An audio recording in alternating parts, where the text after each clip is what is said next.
the ability to play tall, a completely redesigned trading system, and the huge new feature of Ages. Let's talk about some more of the biggest changes from Civ 6 to Civ 7.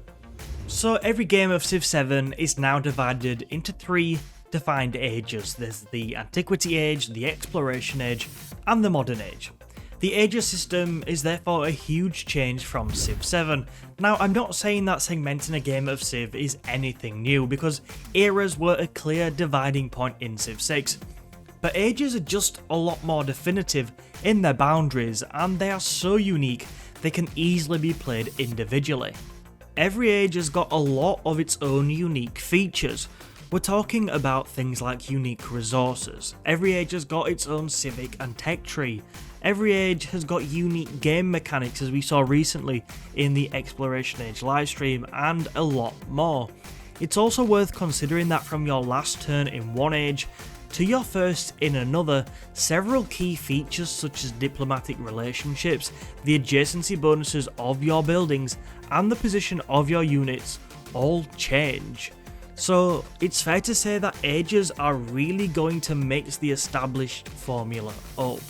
Before the end of each age, players will also have to navigate a crisis, and this is going to include mandatory negative crisis policies and threats such as a barbarian invasion, depending on what crisis you encounter. Only after navigating the crisis will you be able to progress through the age transition, adding yet another dynamic to the way a game of Civilization is now divided. Later on in this video, we'll take a look at what you think to the addition of ages, but for now, let's look at leaders. Leaders are going to a whole new level in Civ 7. First and foremost, players can now combine any leader with any civilization, which for those of you who have only played Civ 6 is a massive change.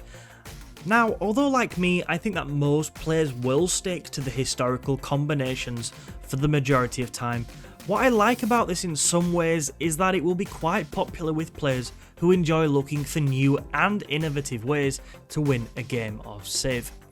Leader bonuses in Civ 7 are also now customizable through the leader attribute tree. By spending leadership attribute points, the tree allows players to level up their leader in 6 areas, these being culture, diplomacy, economy, expansionism, militarism, and science. As an example of the type of bonuses on offer, the cultural attribute tree has rewards such as +1 culture per age in the palace and city halls, and +10 production towards constructing wonders. Different leaders and civs have different focuses, which will encourage players down some of the trees more than others. In the past, the leader and different personas of your leader brought their own unique bonus to the party, which in Civ 6 offered different ways to play a specific civilization, but Civ 7 clearly takes this a lot further. One more point to make on leaders is that you can actually play as the same one throughout the game's 3 ages, which doesn't sound that radical, but interestingly, it's not something which you can say anymore for the civilizations. In what has proven a very divisive topic amongst fans, players will now play as a different civilization in each of the game's 3 ages. Each age has a group of age-exclusive civilizations which have their own unique abilities, units, civics, and buildings and/or improvements. At launch, there will be a total of 31 civilizations across the game, with about 10 exclusive to each age. Thankfully, unlike humankind, players can't just progress to any of the 10 civilizations in the next age. Instead, what civilizations are available depends on what historical or geographical links there are between your current and future civ, the civilization that your leader is linked to, and the choices that you make as part of the gameplay. The one we keep coming back to is that if you work several horse resources in the Antiquity Age, you will unlock the Mongols for the Exploration Age. It's definitely an ambitious change, it's definitely a controversial change, but it's one which I'm looking forward to trying out.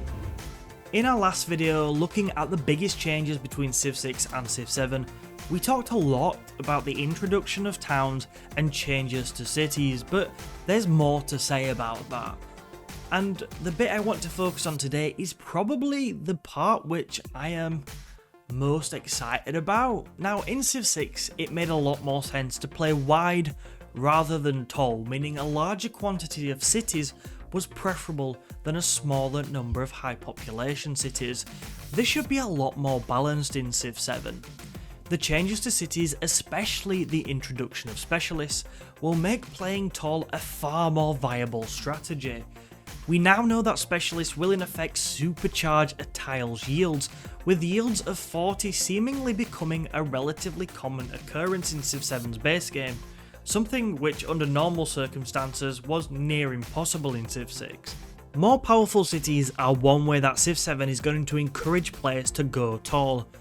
But there's more. Civ 7 will also introduce a soft settlement limit, meaning that when you expand beyond a certain number of settlements, including captured settlements, your empire will start to encounter happiness penalties.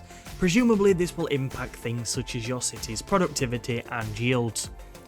With some civilizations such as Rome being more focused towards expansion and therefore providing extra opportunities for players to increase their settlement limit, whether it's best to play wide or tall is also likely to be heavily influenced by the civilizations you choose throughout the ages.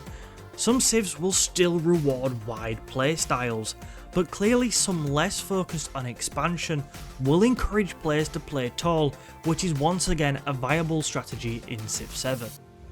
Legacy paths are now a fundamental part of achieving victory in Civ 7. As you can see on screen, for each age there are 4 legacy paths, a completely new addition for Civ 7, which focus on a separate part of the gameplay. So there's one for science, one for military, one for culture, and one for the economy, the 4 victory types. As you progress down each of these paths by completing related objectives, you will hit several milestones which provide you with a legacy point related to that specific path, alongside cool bonuses which you can unlock for use in future ages during the next age transition. As an example, in the age transition you can use the economic legacy points you've earned in the previous age to unlock some of the bonuses you attained whilst making your way down the economic legacy path. At the end of each legacy path is a Golden Age legacy option which can be unlocked for the next age. These not only sound cool, but they are very powerful bonuses which you'll want to make the most of. That's probably why, although players can try and progress down all 4 of the legacy paths in each age, only one Golden Age legacy option can be unlocked in the age transition. It will be important to choose wisely on this. It's worth being aware that each legacy path milestone contributes to age progression, which will advance you towards the end of the age and the crisis that precedes it. The bonuses you can unlock are most certainly worth it though. Resource trading is another mechanic which has seen major revisions since Civ 6. Of course, you can still access resources in the vicinity of your own cities by building the relevant rural districts on them, but instead of trading resources with leaders via the diplomacy screen, this is now done by sending merchants to the cities of other civilizations. Your merchants give you access to the resources in that city. Very nicely, there's a brand new interface where all of these resources are managed too. Whereas some resources such as salt can be designated to specific cities to give unique bonuses, others such as iron, horse and marble are classed as empire-wide resources and affect every city in your empire. We also know that diplomacy has a significant impact on trading, with players able to trade with more of a civilization's cities as the diplomatic relationship improves, but on the flip side, we also know that merchants can be attacked if a civilization decides they don't want an opponent's merchant trading in their borders. I am really encouraged by the extra depth that they've added to trading in Civ 7, and I hope that it lives up to its potential. Thanks to everybody that voted to have their say on ages in Civ 7, it looks like 90% of you or thereabouts are feeling positive about the change in the game, and I've got to say that I agree with you. I'm looking forward to trying that out. You can get involved too and get your thoughts featured in one of our videos by voting on the next poll and commenting your thoughts when I post them on the channel. Click on screen now for more Civ 7 features. Thank you for watching this video and I'll catch you soon.